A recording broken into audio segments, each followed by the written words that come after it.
Hey everyone, and welcome to my top 10 films of 2023. I'd like to start the list with a few honorable mentions and a few that didn't make the list because I haven't seen them yet. Seriously, the UK release dates are killing me. When I do see them, and if they do make the list, I'll make sure to update my list on Letterboxd. Those films include The Iron Claw, American Fiction, and Godland. You can follow me on Letterboxd using the link in the description below. Let's start with the honorable mentions.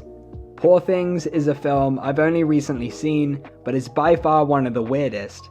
It's directed by Yorgos Lanthimos, and even by his standards, this is just crazy. It mixes so many different things and experiments with all kinds of cinematic techniques. I've really never seen anything like this before, and neither will you if you haven't seen it yet. Barbie and Rye Lane are both colourful, charming, and extremely funny. They Clone Tyrone is an underrated gem you can watch on Netflix right now. Mission Impossible Dead Reckoning and Scream 6 are two big blockbusters which find ways to keep each long-running franchise alive and fresh. Bottoms and Dream Scenario are hilarious, while John Wick 4 pushes new boundaries when it comes to action cinema. Talk to Me is a thrilling surprise, and finally, Priscilla is an uneasy addition to Sofia Coppola's already incredible filmography. Now, let's dive into the list. At number 10, I have Passages, a film I talked about briefly in an episode of Let Me Recommend, and is a film that for the most part hasn't received major buzz from critics. It's well received and liked, but hasn't appeared on too many best of the year lists. The final shot of this film just stuck with me, and I think that's really important for a film to do. I'm looking for something to connect with me, and this definitely ticks that box. It's a story about self-destruction and self-control. We've had many stories about this, but Passages takes an angle through physical intimacy, or love, if you can even call this love. It's a way for him to feed his obsessions and desires. The people in his life are just used by him so that he can feel pleasure. I think we're all self-destructive to some degree, and that final shot is the moment we reflect on it. The mistakes we've made. I'd like to say we've all been there. It's a film where the more you dig, the more you get out of it. Now, at number 9, I have Killers of the Flower Moon, a film which I felt conflicted about after finishing, but one I've warmed up to over time. The direction is obviously excellent, and is a clear passion project for Martin Scorsese, one which he's been trying to make for a while now. The story is fascinating and is handled with immense care. The only things holding it back for me are the ending and Leonardo DiCaprio's character. The ending was praised by many, but didn't work for me, and Leonardo DiCaprio's character just didn't have much depth. If this film had a more interesting protagonist, then I think it could have been one of Scorsese's best, and definitely higher up on this list. The good parts of this are truly incredible, and by the end you get such a contemplative, methodical experience out of it. The performances are all magnificent, and throughout the runtime as an audience member, you're put in a sort of trance. The score, cinematography, and performances put you in and keep you in this trance until everything comes burning down in the third act, and I mean that literally. A truly one-of-a-kind film that deserves its place at number 9. At number 8, I chose May December, directed by Todd Haynes. I found this film captivating. It explores its themes and characters in such an interesting way. It's technically excellent, but really it's the story and the layers to that story that make it so great. The characters and the ideologies attached to them create questions and intrigue. May December is pretty much flawless for what it is and what it's trying to do. It's an electrifying watch with mesmerizing cinematography. The more you think about it, the more connections and layers you find. It's a lot of things, and that's why there's so much discourse surrounding it. People are getting all kinds of messages, tones, and genres from it, yet somehow it's cohesive. It's so careful in what it's doing and so sure in itself. On top of all of that, I can't wait to rewatch it and dive back into the twisted world Todd Haynes has created. At number 7, I have Guardians of the Galaxy Volume 3. I haven't seen this on pretty much anyone else's list, but it's kind of a personal film for me. as it's the one that really inspired me to start this YouTube channel. It blew me away at a time where superhero films weren't exactly doing so well. It's a conclusion to a trilogy of films that since 2014 have been pushing what superhero films can be.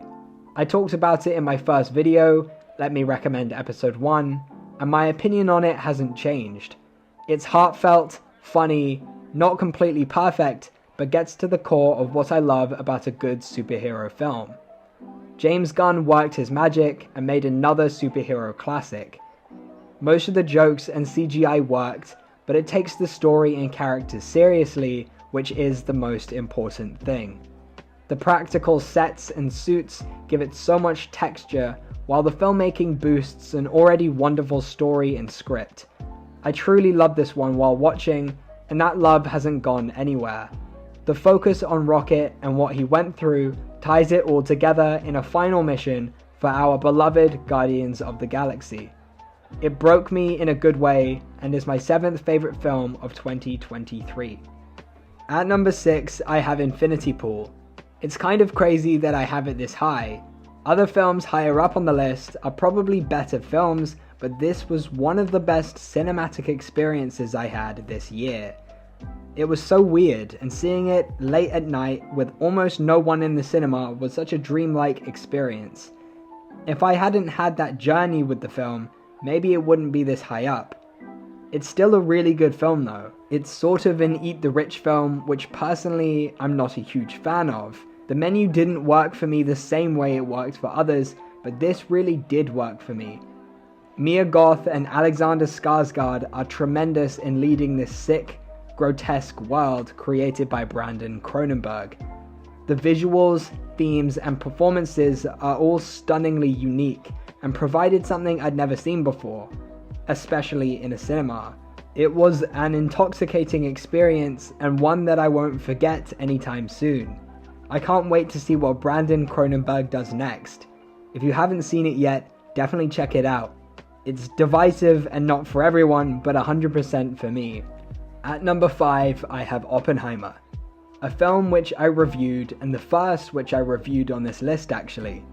It's a 3-hour epic with conversations that feel like action scenes. It's engaging but also does a phenomenal job of analyzing J. Robert Oppenheimer, one of the most interesting men of history. The final shot is one of the best of the year for me, up there with Passages and Past Lives. It communicates what the film has been trying to do for 3 hours and condenses it into one shot. It forces the audience to feel the same way about our current world as Oppenheimer does. It's a fantastic think piece and one of Christopher Nolan's best. The performances were top notch and featured an all-star cast. This movie really hits you like a ton of bricks, and some of that is thanks to the haunting, one-of-a-kind score by Ludwig Göransson. I said a lot of this in my review, but I have to say it again and do it justice. None of the parts that make up this film are weighing it down in any way. It's a neat 3-hour package that is definitely one of the best films of the year. At number 4, I have All of Us Strangers, a film that is a recent addition to the list and one that's debatable to even count for this list, as it came out on the 26th of January 2024 in the UK, but late December in the US. Release dates have been bugging me. I've been struggling to figure out what counts and what doesn't for my 2023 list, but it's my list and I want to talk about it. I waited for this film to come out to do this list. It looked like a movie that would resonate with me, and it did. What I took away from this film is deeply personal. For me, it's about a point in time where everything has fundamentally changed, and the person who you are changes, and you delude yourself into thinking that it's going to be okay, but it's not. Things don't get better if you refuse the existence of that change, or at least if you can't come to terms with it. It's about a man that deals with his pain and isolation through fantasy, dreams, and delusion. The film takes these ideas and explores it in a supernatural, almost cosmic kind of way. It's a beautiful film in more ways than one. The visuals are stunning, performances touching, and the writing is delicate. This surprised me, and I had to include it on the list. At number 3, I have The Boy and the Heron. And yeah, this one was truly amazing. It's everything I love about Miyazaki's films rolled into one. The world building, surreal storytelling, and core themes/message. Every time I watch one of his films, I always dig into it afterwards, researching about what inspired it and all the kinds of hidden meanings I didn't pick up on while watching. And this is no different. There's so much to dig into and I can't wait to rewatch it. In fact, I did recently rewatch it. There's so much here about death, grief, family, and responsibility, and it's all packaged in such a weird, overwhelming, and magical way. It's bizarre in the best way possible, and a little darker than most Studio Ghibli films, which I personally love. This film feels like it was made for me, honestly. It's strikingly beautiful, whimsical, and has a story which connected on a personal level. The animation is obviously phenomenal and is quite refreshing. It's nice to see a 2D animated film at the cinema, especially one directed by Hayao Miyazaki. Everything about it astonished me, and that's why it's my third favorite film of the year.